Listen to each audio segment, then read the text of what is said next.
इससे पहले जो हम लोग ने किया वो क्या कि रेशियो ट्रिग्नोमेट्रिक में राइट एंगल का ट्रायंगल में, ठीक है। अभी जो हम लोग रेशियो लिखने वाले हैं, नंबर सेकंड में जो हम लोग रेशियो लिखने वाले हैं, वो रेशियो क्या होगा, किसके लिए होगा? वो रेशियो होगा फॉर, है ना, कंप्लीमेंट्री एंगल, ठीक है। कंप्लीमेंट्री एंगल बेसिकली आप लोग पढ़े होंगे, complementary angle, supplementary angle, straight angle, acute angle, obtuse angle, right angle, इस तरह से बहुत सारे एंगल्स का टाइप्स पढ़ेंगे। तो कंप्लीमेंट्री एंगल जो होता था वो दो एंगल होता था जिसका सम कितना हो, 90 डिग्री का हो। एनी टू कंसेक्यूटिव एंगल्स, ठीक है, whose sum will be 90 degree, that is complementary angle. तो रेशियो देखने वाले हैं किसका, कंप्लीमेंट्री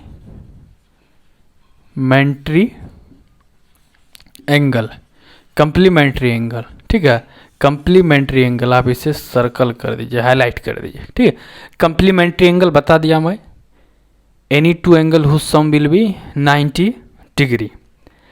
आप लोग समझिएगा इस चीज़ को बड़े अच्छे से।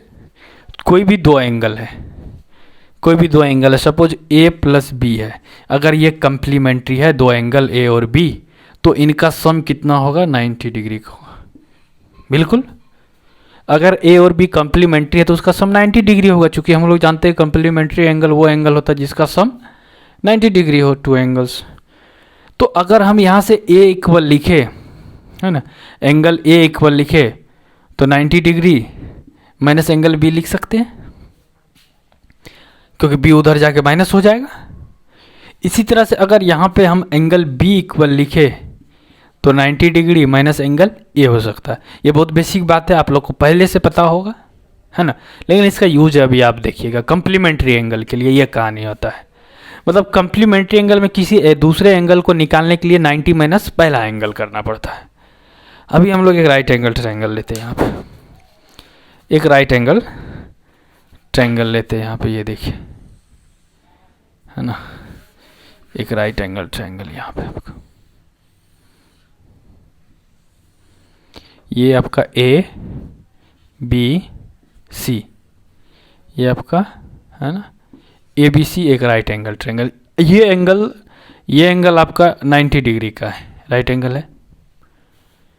इसका सामने वाला जो हाइपोटेनियस होता है या ग्रेटर साइड हाइपोटेनियस होता है, अगर ये थीटा है तो इस एंगल थीटा के लिए ये जो है ये साइड, ये परपेंडिकुलर पी हो जाएगा, इसको मैं पहले बता चुका हूँ। और ये बी सी जो है इस एंगल थीटा के लिए बेस हो जाएगा। क्लियर? अच्छा, आप लोग एक बात बताइए मुझे कि एंगल बी 90 डिग्री है, एंगल सी थीटा है, तो एंगल ए कितना होगा? मेरा क्वेश्चन सुनिए कि एंगल बी ये 90 डिग्री है, एंगल सी थीटा है, तो एंगल ए कितना होगा, है ना। आपको बताऊं मैं एंगल ए कितना होगा? एंगल ए जो है ये आपका 90 डिग्री माइनस थीटा हो जाएगा। इसी को पढ़ना है हमें। क्यों 90 डिग्री माइनस थीटा होगा? आपको पता है राइट एंगल ट्रायंगल का सम 180 होता है, ऑल एंगल का सम राइट एंगल ट्रायंगल में। तो ये तो 90 है, इसका मतलब ये दोनों मिला के 90 होगा। ये एक एंगल 90 है तो इसका मतलब ये दोनों मिला के 90 होगा, क्योंकि तीनों मिला के हमें 180 पुराना है हर हाल में, तभी तो ट्रायंगल बनेगा। तो ये दोनों मिला के 90 होगा। अच्छा, ये थीटा है, ये थीटा है, तो इसका मतलब 100% ये 90 माइनस थीटा होगा, क्योंकि angle A plus angle C equal 90 होना है। आपको एंगल ए निकालना है और एंगल सी का वैल्यू थीटा दिया हुआ है ना। तो आप अगर एंगल ए इक्वल निकालेंगे तो 90 माइनस थीटा आएगा, बेशक 90 माइनस थीटा आएगा। क्लियर हो गया? ये आपको मैं प्रूफ करके बता दिया, और लॉजिक से समझ लीजिए। इन दोनों को मिला के 90 है, तो ये अकेला कितना होगा? 90 माइनस थीटा होगा। इसको आप यहाँ पर भी देखें। क्लियर है? तो आपने कंप्लीमेंट्री एंगल को खोज निकाला, ठीक है, आपने कंप्लीमेंट्री एंगल को खोज निकाला। अब कंप्लीमेंट्री एंगल के लिए क्या फॉर्मूला है, इसमें क्या पढ़ना है हमें, इस चीज़ को हम लोग क्लियर करने वाले हैं। क्या पढ़ना है हमें, कम्प्लीमेंट्री एंगल को। आपको मैं एक फॉर्मूला लिख रहा हूँ, साइन 90 डिग्री माइनस थीटा, मतलब उस एंगल ए की बात कर रहे हैं हम लोग, है ना।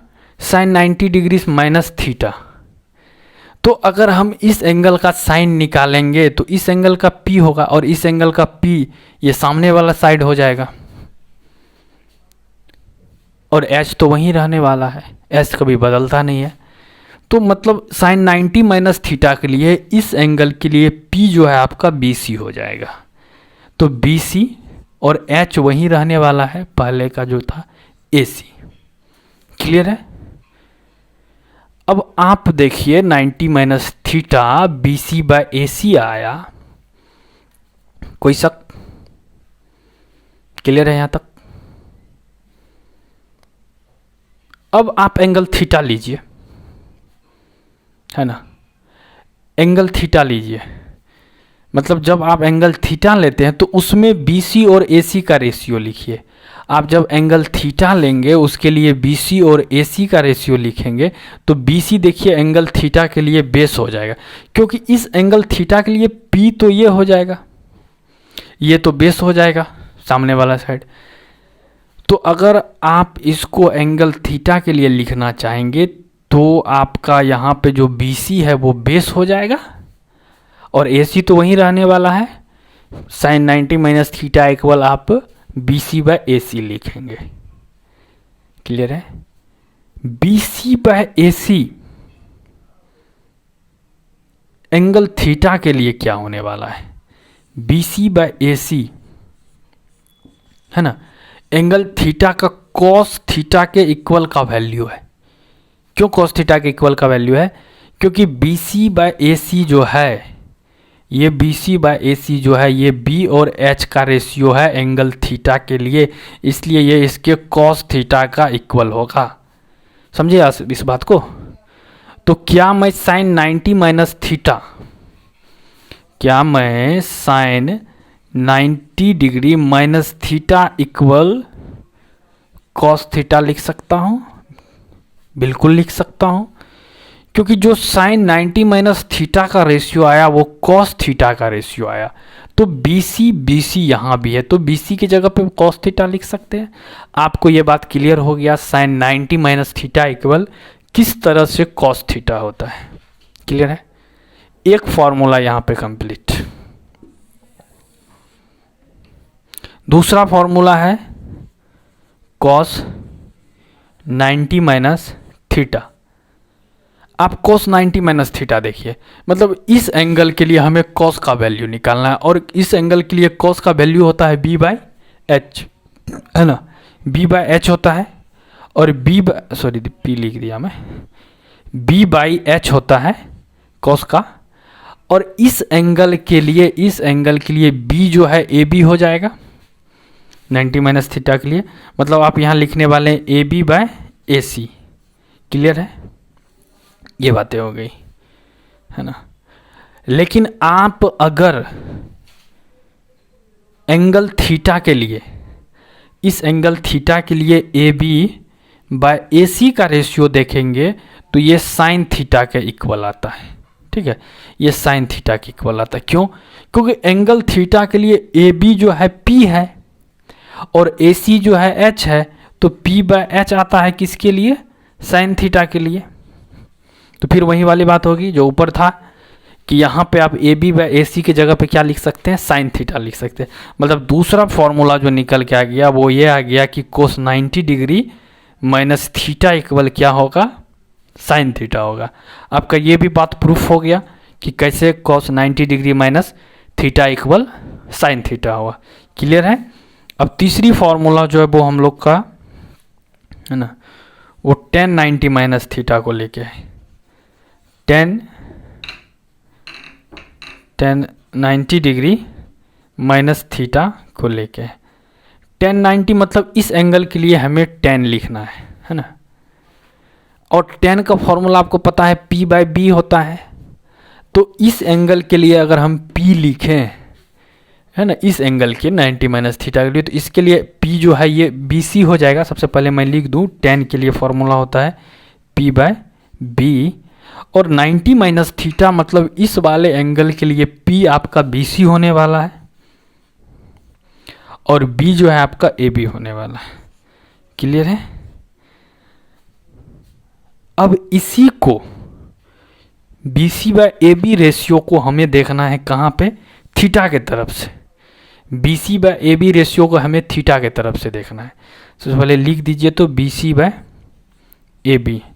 अब देखिए इस थीटा के लिए BC हो गया बेस और AB हो गया परपेंडिकुलर।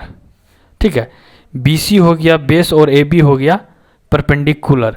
मतलब ये जो आया मेरा B/P आया, और B/P एंगल थीटा के लिए कॉट थीटा का वैल्यू होता है, क्योंकि हम लोग पढ़े हैं कॉट थीटा इक्वल फॉर्मूला होता है B/P। क्या BC/AB के जगह पे कॉट थीटा लिखा जा सकता है? बिल्कुल लिखा जा सकता है। तो फॉर्मूला क्या निकल के आया, tan 90 degree minus theta equal क्या हो जाएगा मेरा, कॉट थीटा हो जाएगा। क्लियर है? एक फॉर्मूला ये निकल के आ गया। तो इस तरह से basically 3 formula, sine 90 minus theta cos theta, cos 90 minus theta sine theta, और tan 90 माइनस थीटा आपका कॉट थीटा। तो ये सारे रेशियो था हमारे कंप्लीमेंट्री एंगल के लिए, है ना, हमारे कंप्लीमेंट्री एंगल के लिए। ये एंगल थीटा था और ये एंगल 90 माइनस थीटा होगा। इस एंगल के लिए हमें वैल्यू निकालना था और इन दोनों कंप्लीमेंट्री एंगल में रिलेशन भी बनाना था, जो यहाँ पे इन दोनों कंप्लीमेंट्री एंगल में रिलेशन बन गया।